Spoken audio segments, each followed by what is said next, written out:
talk Hellena Taylor's contract. CMA, public views. G4 shuts down.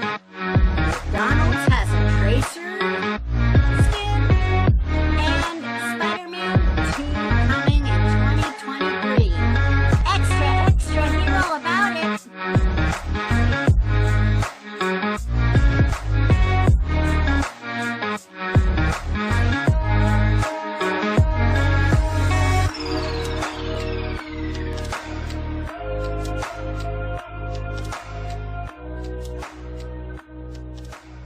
Hey guys, welcome to the podcast where everything goes right all the time. I'm the Dean of Games, if you are on Twitter or Twitch, and after weeks of just, food being dropped in, and, excavators being brought out, and, just thousands of hours of man hours, we finally got Landen out of the well. I'm out of the... I was in a well? Yeah. I'm out of the well, everyone. The one that I knew about. I'm in the loop. I get mail while I was down there, so I knew what was going on. So, Twitch.tv/LMJ the Hitman is back, but unfortunately, in trying to save him, He tagged me in, I tagged him out. Twitch's graveyard, Gavin, fell in trying to rescue Landen. So, that's sad. We'll have to rescue. Luckily, we'll rescue him. Just after this podcast, we'll rescue. Yeah. Luckily, there's plenty of water down there. So. Luckily. This is Extra, your weekly gaming news podcast covering the news leading up to October 23rd, 2022. Let us get to some news. I'll be honest, viewers, we are flying by the seat of our pants, because, well, lots of things happened this weekend, and, man, the least of my concerns out of everything going on was making a dock for us to use. So let's get into some of the shitty news first, and then end on a positive note. So Hellena Taylor, the voice actress who played Bayonetta in the first couple games, claimed in a video that she was offered an insulting offer of just $4,000 to reprise her role in the game, and called for fans to boycott Bayonetta 3 as a result.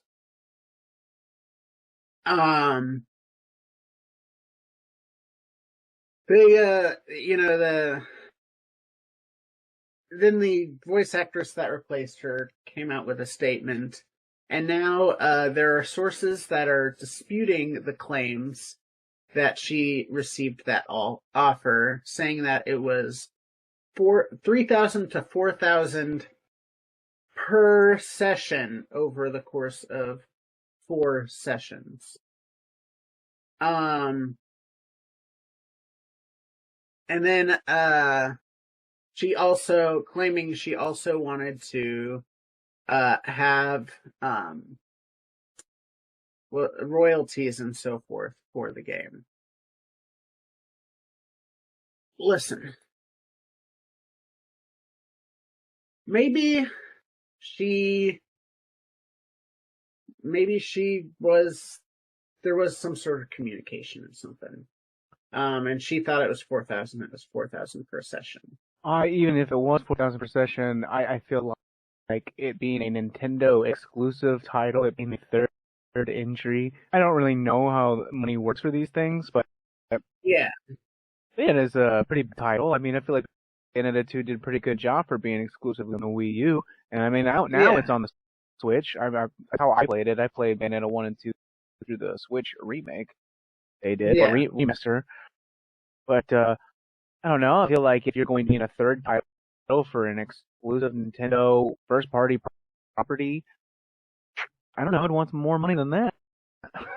I feel like I have a little bit more leverage, and clearly, like, if they just dropped her and they just didn't try to work out, like, if she got one message about it saying this is the price, that she says no, and then they didn't try further than that, I feel like they didn't really care enough.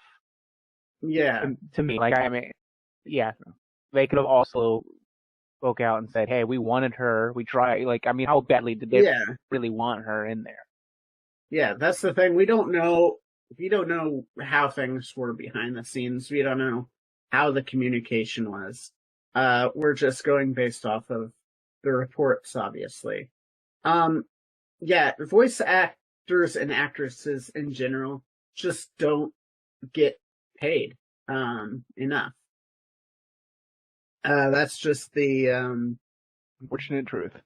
The unfortunate truth. And you know, it's one of those things. As far as the royalties or whatever, I feel like, on the one hand, yeah, they're these characters. They're who these, you know, the fans associate with these characters, so they should get royalties, in my opinion.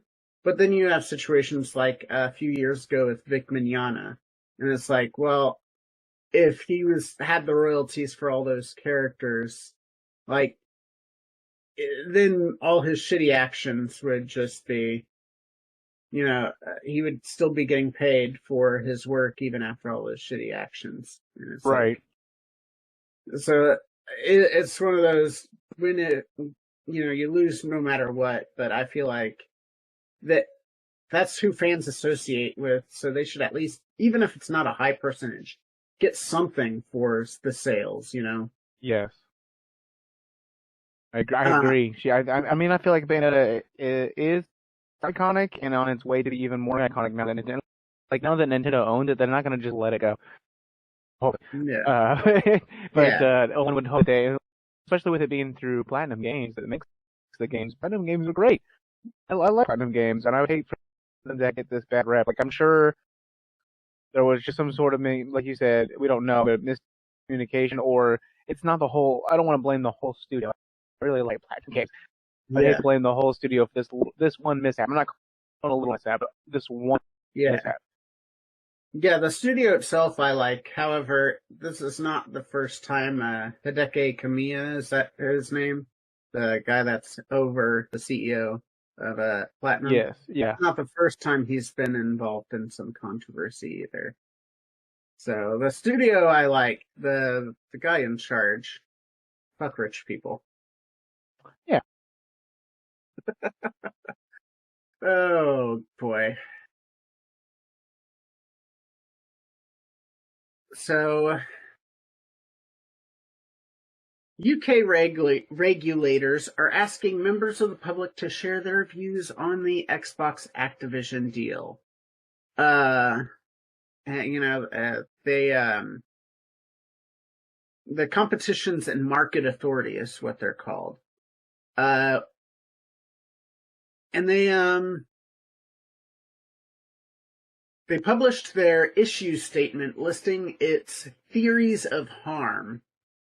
And it said, at this point, we invite anyone, including members of the public, to share their views with us. The issues of harm are following the impact on other console gaming platforms, with Activision games possibly being made Xbox exclusive, Activision games being timed Xbox exclusives, Microsoft making Activision games lower quality on other systems, Activision making games more expensive on other systems, the impact on the merger on multi-game subscription rival Game Pass, the impact of merger on the future of cloud gaming, which those are obviously all concerns. Yep. For sure. But I mean, I will say, PlayStation making their, other games lower quality on other systems, at least partner games, maybe not first party games since they only release on PC, but Sony has a history of doing that. I can't think of Microsoft hiding features, but I know Sony has done that in the past. For sure. Yeah, who knows with these companies these days? Yeah. That one stood out to me because I was like, I think Sony's the only one that does that.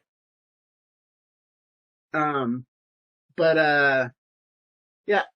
See, my thing is, I've never disputed the fact that this merger could be very bad for the industry as far as the business side. Because, Phil Spencer, I think as long as Phil Spencer's there, it's not going to be, because he's one of the, quote, good guys of the industry. But, when he eventually leaves, what's going to happen then? That being said, as far as Activision Blizzard and their work culture, everything I've heard from studios that Xbox owns is it's a very healthy culture. And so as far as the employees, which is what I've been looking at this whole time, it is incredibly beneficial that Kotick gets out of there and they clean house. But this whole back and forth between the two has kind of been crazy, and we've been able to see so much revealed between the two, not necessarily on purpose, just with them stabbing each other back and forth, or jabbing each other back and forth with these comments, and not even really sly, but just they're trying to make their statement. We're learning so much about them. And it's not necessarily good or bad. It's just you guys do a lot behind the curtains. You guys do a lot of stuff behind the curtains that we did not know about. And a lot of this is it sounds petty, but these are all chess moves between Microsoft and Sony. It sounds like Sony's sounding we'll do terrible without Call of Duty. Whatever they say that somewhat makes them look bad, but they're getting Xbox to admit, hey, Sony is 2-1, if not more, of our consoles. So, they're getting each other to sprout out news that they necessarily wouldn't normally say or want the community to hear. Yeah. Yeah, and that, I will say, as far as the PR of all of it, because, and this is all, perception, obviously. Perception is what makes the world turn according to each and every person.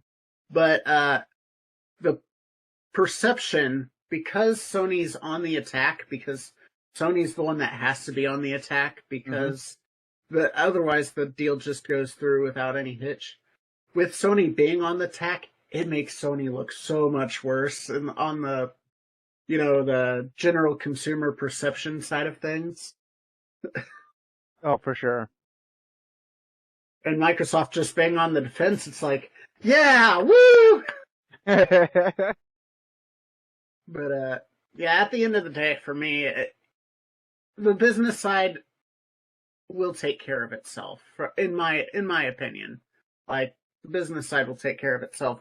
I'm more concerned about the developers, the individual developers working at the Activision Blizzard studios. And that's always been my mindset when it came to this particular merger.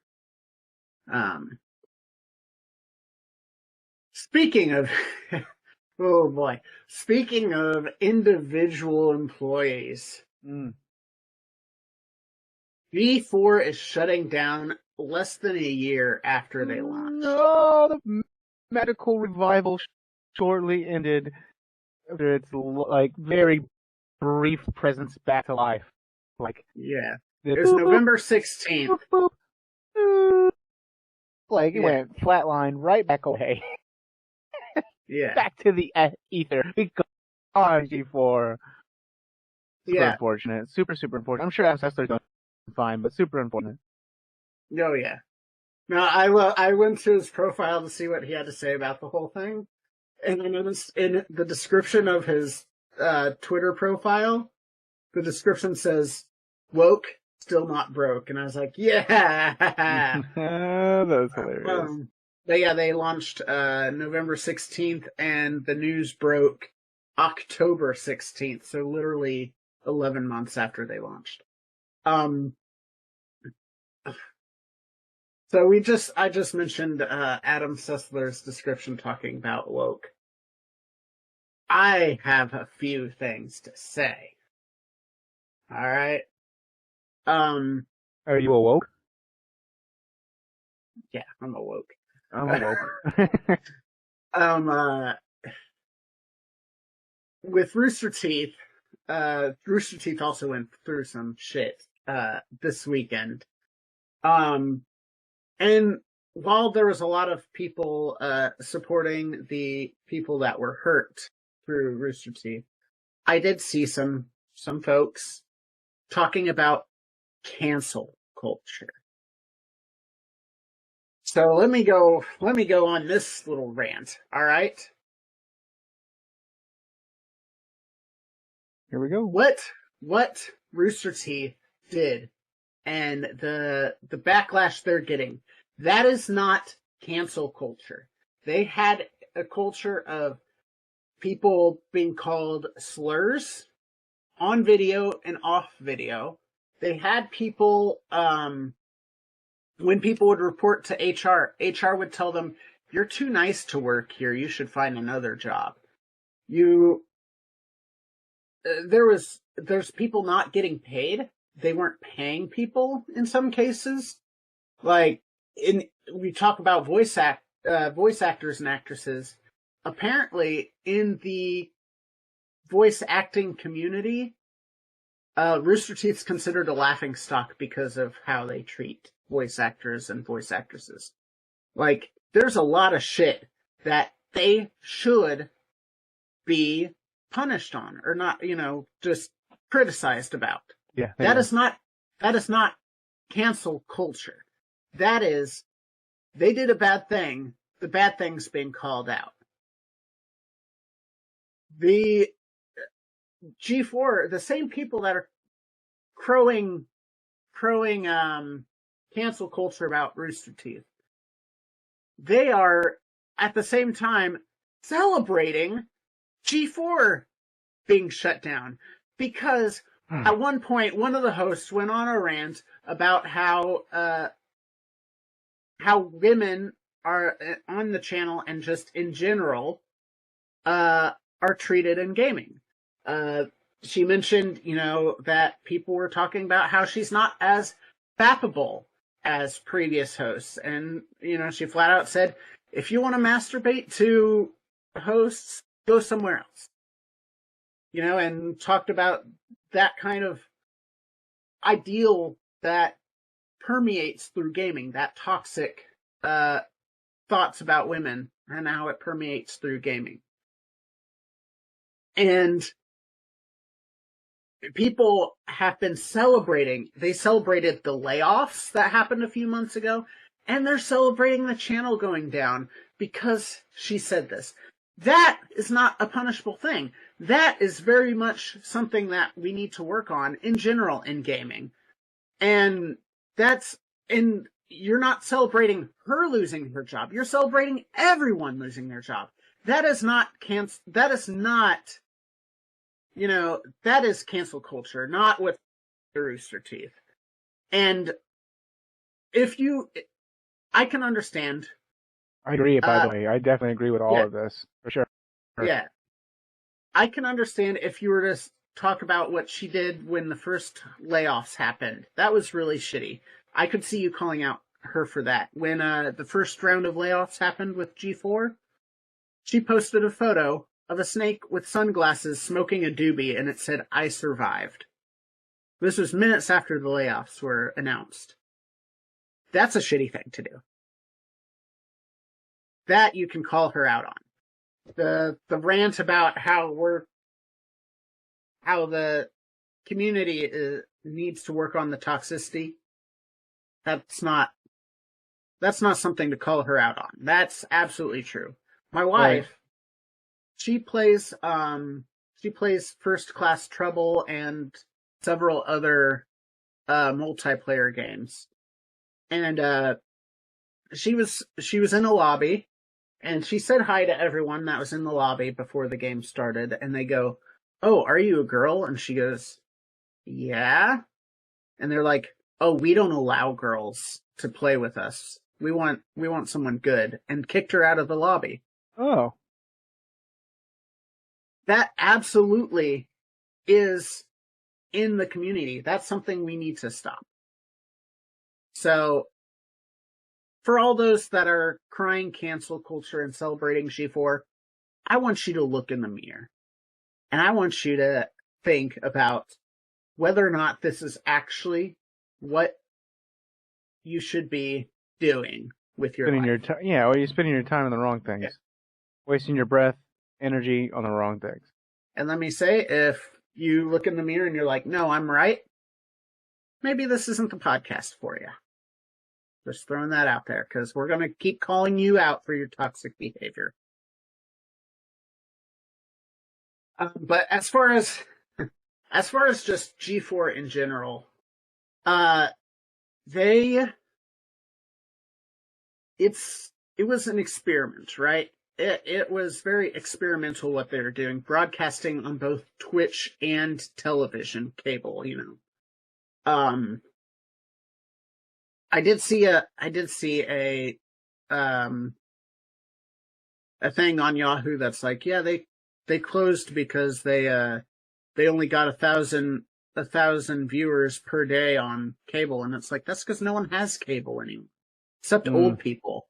Yeah. So, like, what are you really trying to say? Cable itself is dying. So them dying on a dying platform isn't really anything. But yeah, like I said, the Twitch TV at the same time, that was an experiment, and it didn't quite work out this case. I don't think they really gave it time to blossom either. I agree. A lot of channels, yeah. You're looking at a year's worth of content. Like, that's a season, That's one season of content, and that's not enough. Yeah. Yeah, a lot of channels don't start taking off till year 2 or 3. And that's something you gotta think about when you start a new channel, is, hey, this might not take off right away. We gotta just take the losses, at the beginning, and hopefully it'll turn into something. Mm-hmm. So, like, yeah. And the other shitty thing is that a lot of people found out that they lost their job through a tweet. Awful. Yeah, like, because the memo leaked, and Wario64 tweeted out the memo. And that's how a lot of the G4 employees found out, was through the Wario64 memo tweet. But yeah, it was experimental and wasn't given enough time, in my opinion. And that was a lot of the problem with G4, and not what one person said one time. So, or G4. Maybe we'll see something later on, or like a reinvigorated version that's not necessarily G4, but the same community of people. Yeah. Remember when I put in an audition tape? Did I ever show you that audition tape I put in? I believe you did. Yeah. I could have been one of the people that just lost their job. They did not want someone with as little clout as me, though. I realized that the moment they announced the first hire. I was like, oh, Austin Creed, he's in WWE. I'm not getting a job there. They're actually hiring actors from the well. Gavin made his way out, drank all the water, and was able to climb out of the well. Oh, nice! Welcome to the stream. Dude, I was having so many issues with my phone. Like, I woke up. Yeah. And I was fucking talking to my mom and shit, and she wouldn't stop talking, so I texted like, "Hey, I'm not gonna be able to get on until like 4:30." Mm-hmm. I got off the phone like 4:25, and I went to go to Discord, and like Discord was being weird. I'm like, "What the fuck?" So I started trying to figure out what was wrong with that, and then my phone started fucking shutting off. I'm like, I was like, God damn it, Dean fucking gave me his virus. But I figured it out. It's not fucking shutting off. I just fucking managed to get it to stay on long enough where I could just restart the phone, and then now it's just stayed on. Yeah, no, my phone won't restart, so. But yeah, you texted me. You're like, what's up, motherfucker? I'm like, who the fuck is this? I did text you that. I also texted Landen, guess who? I was for sure clueless. Yeah, so I just went on a rant about cancel culture and all that. I heard. Oh, you heard all that? Yeah, I heard. Nice. I've been here for about 5 minutes. Oh, nice. Yeah, so any thoughts on G4 shutting down? Not really, because I don't know anything about that whole situation. Before his time. It was before his time. Well, hold on just a second. Because I did have a story in there that I put in specifically because you two wanted to talk with each other about Overwatch. Oh, for sure. Let me find that story so we can have an excuse. Because you have to have an excuse to talk about this kind of thing. Alright, here we go. Overwatch 2 McDonald's promotion offers customers an epic Tracer skin. The tie-in is currently available in Australia. They've been contacted on whether the promotion's going to happen other places, but as far as I'm reading, they have not received any word on that. So they're doing a fucking promotion with McDonald's? Yeah, in Australia. Get a skin. Oh, it's just Australia? Oh. Yeah, it's just Australia right now. They haven't announced me a Big Mac for sure. Are you gonna eat it like a monster, like that one person I was telling you about? Yes. That's exactly how the next Big Mac I eat. That's how it's gonna go. Please explain how this monster eats Big Macs. So I was listening to a podcast, and they were doing an episode where they were doing food court, where their fans would send in how they eat food for an opinion from the food court on whether they're right or wrong. And one person said that they eat a Big Mac by taking the top patty and the top bun off, flipping it over, and eating it like that. So the top bun is the bottom bun and the patty's on top. Then they take the middle bun and eat the middle bun after shaking the excess lettuce off. And then they eat the bottom bun and the bottom patty. And they're like, yeah, it's much cleaner to eat it that way. And it's like, you're taking it apart and then shaking the excess lettuce off. What are you talking about? It's cleaner. I was listening to you, and I felt like I was having a stroke as you were talking. Jesus. I was like, there's no way I'm hearing that right. Yeah, that's so one way to do it, I guess. But anyway, yeah, so right now, yeah, they're offering customers an epic Tracer skin at McDonald's in Australia. Pretty dope. Yeah, so if it was a legendary, I'd be pissed, but like if it's just an epic, okay. Yeah. That's cool. But now me and Landon somewhat discussed the whole Overwatch thing at work because I was listening to the podcast and I saw Landon. I was like, "Hey, have you listened to this week's podcast?" Oh yeah, I listened to your rant. Yeah. Yeah. Rightfully so. Which a couple of things that I had problems with has already been resolved, but still kind of a problem for the launch and the image of the game itself. But all the skins were gone. They were trying to sell me. I could have, if I didn't know any better, they could have sold me skins that I already own for a hefty price, $15 to $25 a skin.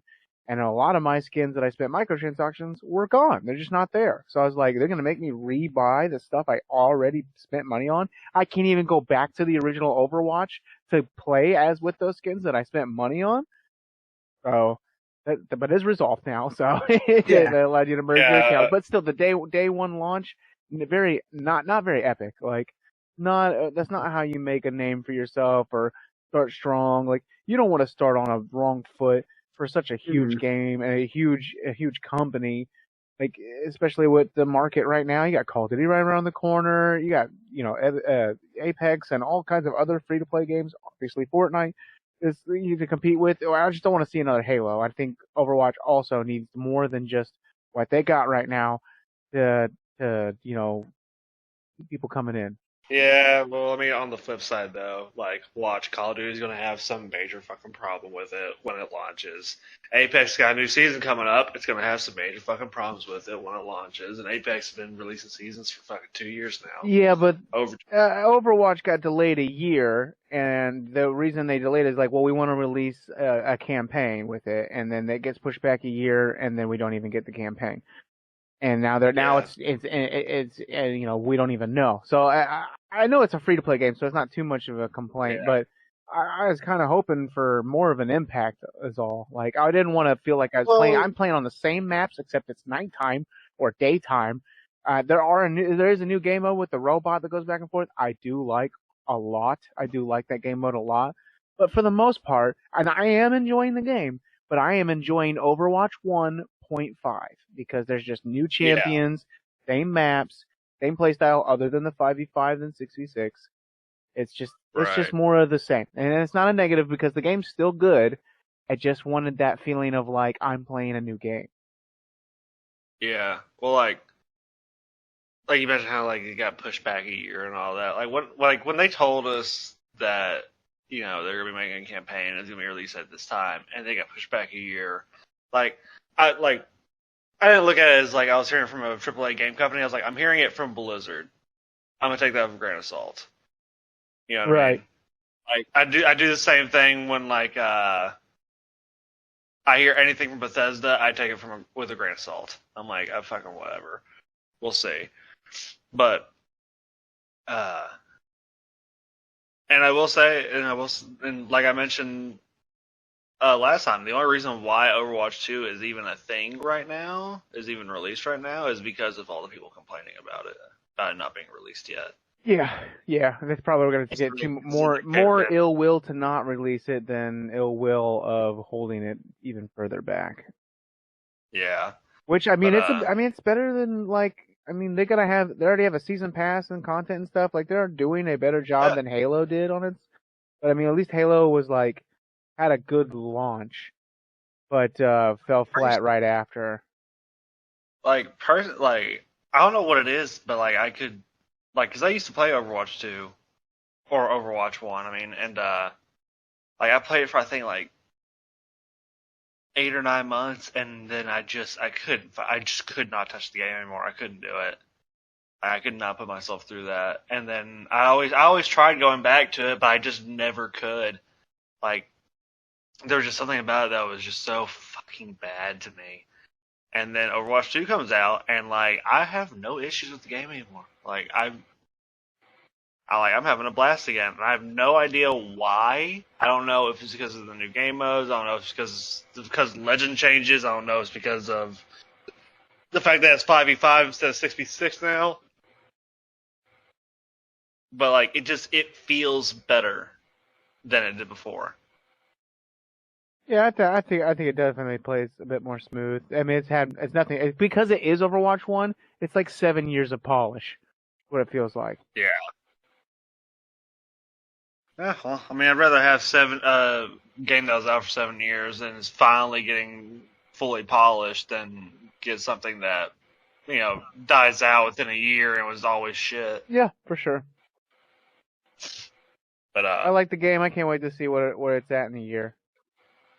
Plus, fucking Kiriko, the new legend dude, she's cool as fuck. She's super cool. She doesn't do the most damage, but she's fun to play as. Dude, you can straight up have a fucking, I don't know if you've seen it, but you can have like a Devault or a Junkrat ult directly on you when it explodes, and you can survive that shit with Kiriko. Like, it's that fucking little grenade she's got or whatever.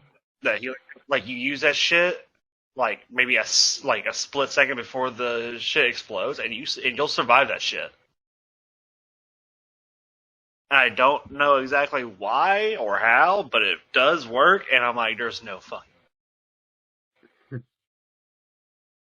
I saw this bitch fucking she was healing a soldier, and this fucking McCree pops out and throws a bomb. Cassidy. At oh, fuck off. Yeah, Cassidy, McCree, Cassidy, whatever, Cowboy Boy. But fuck, now you got me. This thing. I have to mentally reset what I was saying because I've lost track. That is my bad. You're good. It's not that I was greatly affected by what you said. It's just you said some, like, literally anything, and now my thought process got off track. ADHD for the win. Yeah, pretty much. Okay, so throws a bomb at the soldier, right? Because, he doesn't have that stun grenade anymore. He's got, like, this bomb. It sticks to him, and immediately this Kiriko just throws her fucking heal grenade at him or whatever, and the bomb goes off, and nothing happens. He doesn't die. And I'm like, this shit is so broken. I've seen people, like, sit there and go up to people and bait that shit out. Like, Kiriko's go up to McCree's, and then McCree just throws a bomb at them, and they just look at the ground, throw their bomb, and they're fine, and then they kill. It's like, fuck it, dude, this bitch is crazy. But I was saying, like, she didn't seem all that great at first, but that fucking heal bomb. Oh my god. Orisa is also extremely strong and almost needed. Oh my god. I do like the game mode where it's obviously 5v5, but it's a random champion every time you spawn. That's cool. I like that one a lot. Yeah. What else is there? I mean, yeah, that's pretty much all I have about it. Like, it's a whole, like, really, my entire rant last week wasn't even about Overwatch. It was about the fucking community getting all pissy. I mean, for something they begged for. Well, one more complaint is that it's this company is big company, real big company, one of the biggest companies, and they were, you couldn't log into that game for 2 days straight. Yeah, at the same time, though, like, I don't think they expected as much of a resurgence in their fucking game as they got, because, like, not only did they have the current players playing, they had brand new players playing, because they made it free to play, and then also old players that used to play this game all the fucking time being like, you know what, fuck yeah, let's try it, coming back. So, like, they had probably more players than ever trying to play that shit all at the same time, and they're like, You know what game that just launched that you can play right now? What's that? Ghostbusters Spirits Unleashed. What? Say what? Do. I do wanna buy that game. Unfortunately, I had to buy a phone, so I can't afford to buy a game this week. But I do plan on buying that game and playing it. I love how Dean just, like, snuck out from the background and goes, like, You know what else? Hey, I mean, the subject came up. I'm just throwing it out there. You know what else I'm going to throw out there? Spider-Man 2 is still slated for 2023 and making good progress. Let's go. Oh, that studio's the GOAT. Let's go. Insomniac is the GOAT. But the official Insomniac Twitter replied to a thread in which fans were speculating about why the game hasn't received a second trailer since it was originally announced. After some expressed concern the game wouldn't make 2023, Insomniac said, "Don't worry, We're making good progress, and it's slated for 2023. Showing games takes time, effort, resources, and coordination.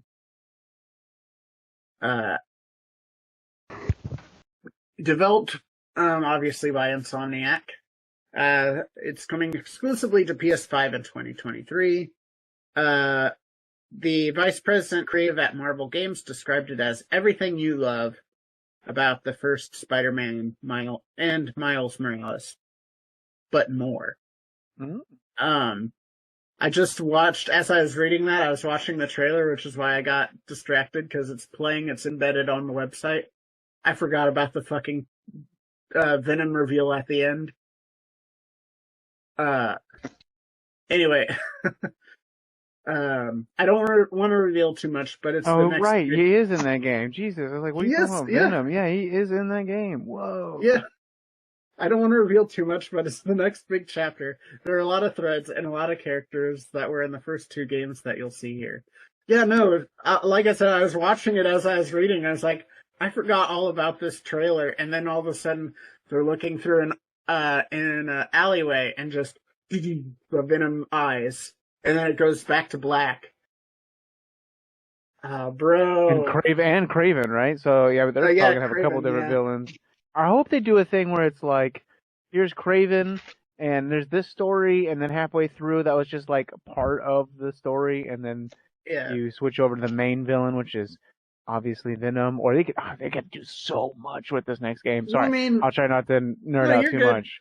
I'm just really excited. They kind of did that with the original Spider-Man, right? Spoilers. You think that the real bad guy in the original Spider-Man game was Doc Ock, but it was it ended up being a Negative Man or whatever his name is. Yeah. I know what you mean. The guy that's in black and white or whatever. Yeah, he's literally just colored like he's in a negative photo, which is why I think they call him Negative Man. That makes sense. It makes sense in my head, at least. Maybe I'm way off base.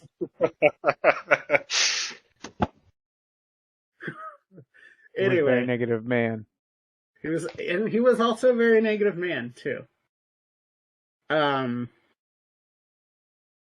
yeah, they Which has nothing to do with his coloring. It's all about the way he looks good. Yeah. But yeah, I'm excited. I've been wanting. Obviously, I've been talking about this in the post show or whatever. I'm wanting to play the original Spider-Man on PC. I just, again, money stuff, haven't been able to buy it yet. But yeah, I'm excited. Insomniac, like you said, they're the GOAT. They somehow released, 3 games within a 12-month period or some shit like that. They have crazy output. Yeah, Ratchet and Clank, Spider-Man the remaster. Yeah, Spider-Man remaster and Miles Morales, all within a 12-month period. And they also put out a Medal of Honor VR game.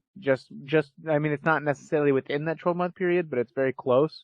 So, they're pushing shit out. They have a studio where they make VR games. They're all over the place. And doing great on every encounter. Yeah, I don't doubt that they have made good work, because I don't know that... Oh, they are making that Wolverine game, too. I was like, I don't know that they're making anything else. They're making Wolverine, too. So, yes, bro! Yeah. I don't think Wolverine's coming out in 2023, though. I think that's later. Well, with God of War being the last title that's PS5 and PS4, it'll be interesting to see all these games slowly start being PS5 only. Yeah. And Gavin falling slowly more out of the loop because his PS4 is becoming more irrelevant. Yep. It just means cheaper games and cheaper accessories. Facts. So let me pull up my again, guys, like I said, this week we're flying by the seat of our pants because I could not make a doc. Okay. If you liked or didn't like this podcast, make sure to do all of the things, like hitting the like button and the bell on youtube.com/the XofPlays, or giving it a high rating in whatever podcast service you use so you can find like-minded people. Be sure to tell people about the show. Word of mouth is the best way to grow, and I brought it up before, but on patreon.com/thebriefingroom, you can financially support the show and get cool rewards as well. That's all from us. Take care. Take care. No more wells.